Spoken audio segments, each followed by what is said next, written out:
રૂપાએ એવો તો ક્યો ગુનો કર્યો તો અમર કે તમે કૂવામાં ઉતારીને વરસ કાપ્યા? ઈ તો ગુનો કરાવનાર ઉપરવાળો જાણે રૂપા.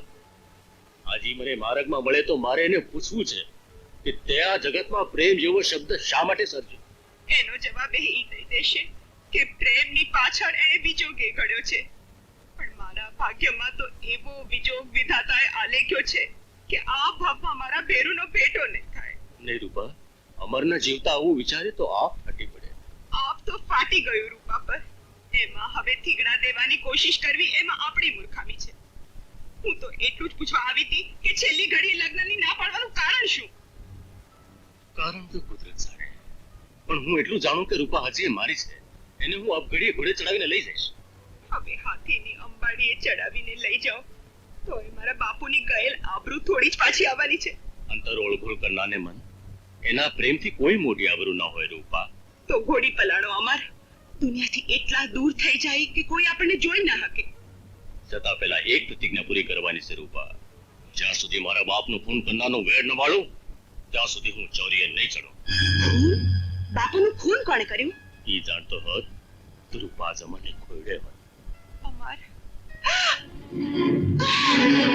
રૂપાને ભગાડનાર લઈ તો જા.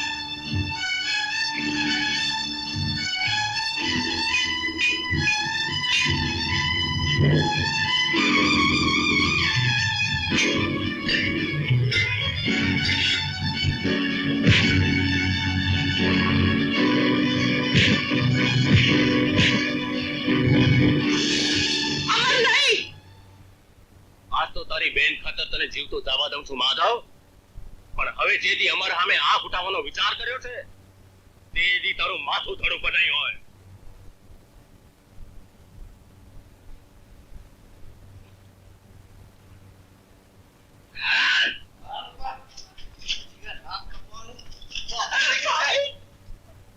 ખાલી હાથ ઉપાડે તમારે હૈયાની તાડક નહીં થાય. ઉપાડો તલવાર ને બેનને બદલે ઉતારી લો મારું માથું. મને પૂછ્યા વગર એક ઘર બાર પગ મૂકશે તો એનું માથું ઉતારી લઈશ. કોણ જાણે કેટલાય જન્મના બેન હામેના વેર તમારે કાળજે હરગે છે કે આ જન્મારે એક જ જનેતાને પેટે જન્મી તમે ઈ વેર વાળી રહ્યા છો. અને મેડમ મારવા કરતા તારી આ લાડકી નણંદને પૂછ એટલે વેર અને વાલની વાત સમજાઈ જાય.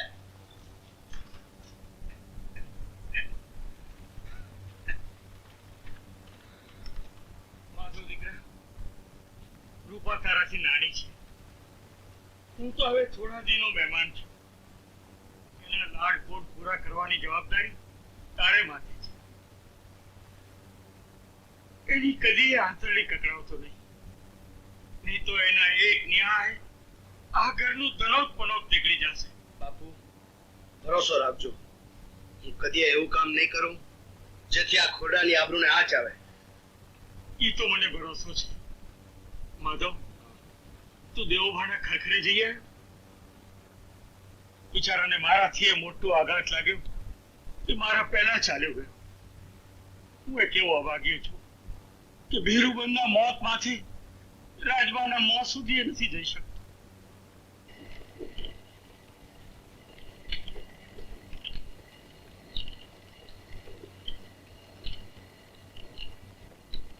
માં, આ શું કરે છે? આ હાથમાં તો હરિના નામની માળા લેવાનો મનસુબો કર્યો તો પ્રભુને નોંધ. માં, જે વાત વીતી ગઈ વખત વીતી ગયો, એને વાગોળવાથી મનનો ભાર જ વધે છે. ભાર ઉતારના ઓરતા તમારા અંતરમાં જ રહી ગયા. એટલે તો રાતથી એક જ રટ લગાડીને બેઠો છું માં. જેણે મારા જીવતરમાં હોળી સળગાવી છે એને હું સાસભવે નહીં છોડું.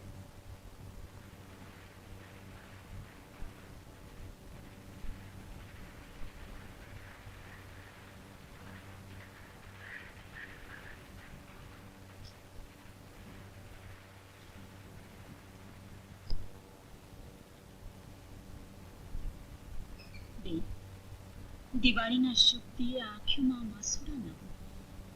આમ અંધારામાં ન બેસાય. જેના ચિંતનમાં હોળી હળગતી હોય, અંતરમાં અંધારા છવાયા હોય, એને પણ દિવાળી શું કે હોળી શું ભાભી?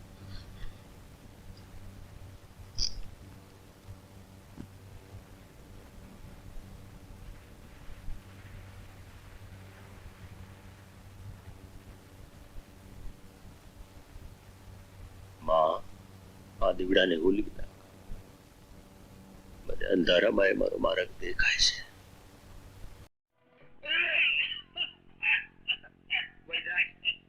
બાપુને ગુમાડતો છે ને? સગા કરો માં માધવબા. હો હારા વાળા થશે. હો હારા બધા.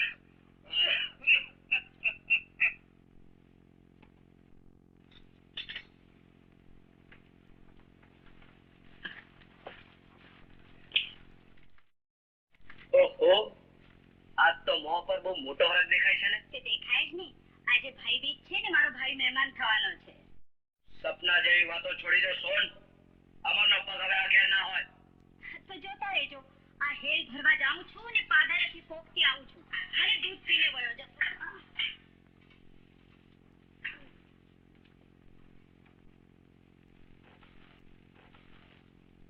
દૂધ પીને વયો જશે, પણ ઉપરવાળાના દરબારમાં આ ઝેર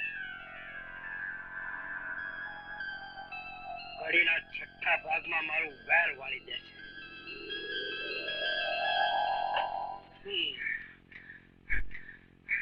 નાના બાપુ, આ મારા ઓહરિયા હવા હાથ લઈ લ્યો. ગોળા દળાવતા થઈ જશો, બાકી તમને નખવાય રોગ નથી. પણ હા, દવાઓ પર દૂધનો મારો રાખજો. બેજી, હવે આ ઘરે ઘર પર દૂધ પીને મારે ક્યાં ગોળા દોડાવવાના છે? ઘોડા તો નથી દોડાવવા, પણ હાજા હારા ડેલીએ બેઠા હો તો છોકરાઓને ચિંતા નહીં. હા, હવે ચિંતા છોડવાનો જ વખત આવ્યો છે. દાદા બાપુ, રૂપાબા, બાપુને દવા આપી દેજો અને દવા ઉપર ગરમ ગરમ દૂધ આપવાનું ભૂલતા નહીં. દાદા બાપુ, રામ રામ. ચાલો બાપુ, દવા લઈ લો. અરે બેટા, હમણાં દૂધ લઈ આવો.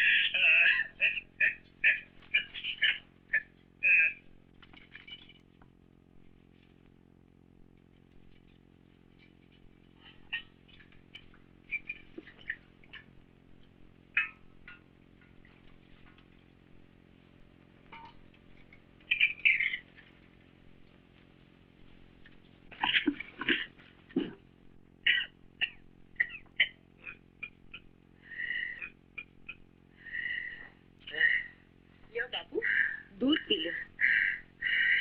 દીકરી, દવાના ઘૂંટ પીતાય હવે દી નહીં નીકળે.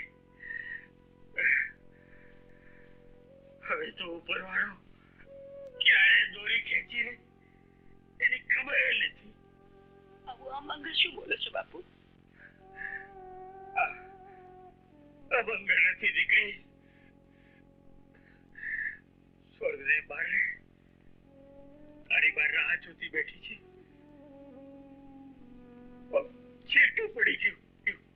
બાપુ, દીકરી, અંતરમાં ઓળતા હતા કે તને સોડે રૂપે બનાવી માંડવામાંથી વિદાય કરી. આટલો બેહરો હતો,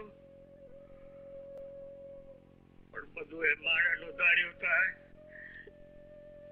ધરતી પાસેથી ભગવાનને બધાએ ભૂલી જાય. બાપુ, દૂધ પી લો.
વિજુ કાપુ આપ્યો દીકરા? માં આજ તો તારો અમર માંડ માંડ હેમખેમ પાછો આવ્યો. હા દીકરા. બેન સોનબાએ મારે માટે કઢેલા દૂધનો કટોરો ભર્યો હતો. એમાં કોઈ ઝેર હતું. અને હું એ દૂધ તું એ પહેલા તો માધવના બાપુએ પીધું અને એ મરી ગયા. હા માં, આ દગાનો કરનારો કોણ હશે?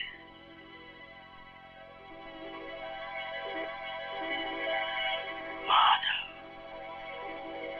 એનો કોઈનો સગો થતો નથી. અહીં કરેલા પાપનો બદલો અહીં જ ભોગવવો પડે છે. આપણે બે હાથે પાપ કરીએ છીએ ત્યારે એ ભૂલી જઈએ છીએ કે ઉપર 1000 હાથ વાળો બેઠો છે. સમજા? એટલે તો કહેવા શું માંગે છે? હું જે કહેવા માંગુ છું તે તમે સારી રીતે જાણો છો ધણી. તમે મરતાઈનો ધર્મ ભૂલ્યા છો.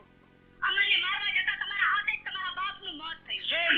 સોન બધું જ જાણે છે ધણી. ને આજે રૂપા પણ બધું જ જાણી ગઈ છે. મારી માની કુખે જન્મે દીકરો એનો જ દુશ્મન નીકળ્યો. રૂપા! થી બોલવાથી જીભ કચડાઈ જશે ભાઈ. હું તને પૂછું છું, રામચંદ્રભાઈ અમરની ઘોડી ચોરાવીને બદલામાં તને શું મળ્યું? રામચંદ્રનું માથું. ને અમરને મારવા દૂધમાં ઝેર મેળવીને મળ્યું બાપનું મોત. મને તો શંકા થાય છે અમરના બાપનું ખૂન કરનાર પણ હું જ છું એમને. હા, અમરના બાપને પણ મેં જ માર્યો છે. આ શું બોલે છે? હા બેન, એ વાત સાચી છે. પણ એક ધણિયાણીના નાતે આજ સુધી એ વાત મેં હૈયામાં સંઘરી રાખી. પણ આજ તમને એની જાણ થઈ. ભાભી, તો હવે આ વાતનો અંત ખૂન ખરાબા સિવાય કાંઈ ન થાય. જે દી અમરને આ વાતની જાણ થશે તે દી ના જાણે શું પરિણામ થશે. પરિણામની મને પરવા નથી રૂપા. અમર સુધી આ વાત તારા સિવાય કોઈ પહોંચાડી શકે તેમ નથી. ને હું આજથી આગળની વાત તને એક ડગલું નહીં ફરવા દઉં. મને કેદ કરવાથી શું વળશે વીરા? આનો જવાબ તો તને ઉપરવાળો આપશે.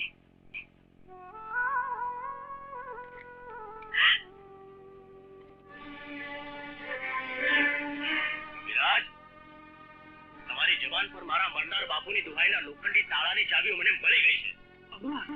હા કવિરાજ, મારા બાપના મોતનો ભેદ મેં જાણી લીધો છે. દીકરા, એ ભેદ તો હું, દેવોબા અને એક ઉપરવાળો જ જાણે છે. બાપ તો પીપળે ચડીને પોકારે કવિરાજ. તમને એમ કે બે ખોડાની વચ્ચે વેરની દીવાર ઊભી થશે?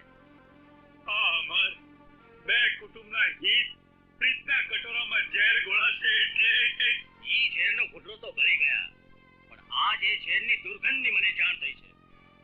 મારા બાપને મારનાર માધવ છે. જાઉં છું કવિરાજ. માધવને માથે મોતના વાદળ ભમે છે. હવે કાં તો ઈ નહીં, કાં તો હું નહીં.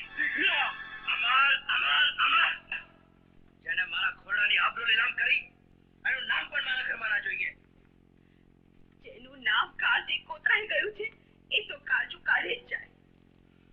હું ફેરા ફરીશ તો માત્ર અમર હારે. બીજા મારે મન ભાઈ બાપ છે. ખબરદાર, જો આજ પછી એનું નામ પણ તારે હોટે લીધું છે તો તારી હું જીભ ખેંચી કાઢી, સમજી? આમ પાડે. હા, હા, ખબરદાર, જો ઓરડા વાળો ભાગ મેળ્યો તો તારા ટોંટીઓ તોડીને ઢાળ કરશું.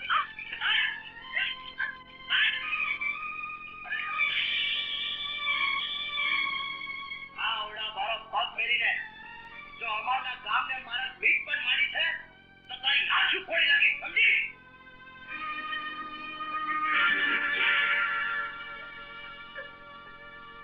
કે હું મારા બાપના ખૂનનો બદલો લઈને પાછો આવું.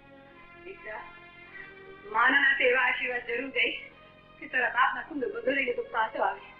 પણ એક અસીના નાતે એવા આશીર્વાદ કદી નહીં આપું કે તારે આજે કોઈ નવડાનો ચૂંટો નંદવાઈ જાય ને એના લીધે તો તારે ને મારે ભાવ આખો ભોગવવા પડે. બા, તું શું બોલે છે? હું માતાને જીવતો નહીં છોડું. માધવને મારવાથી તારી માનો નંદવાલો ચૂડો સારો થઈ જવાનો છે દીકરા.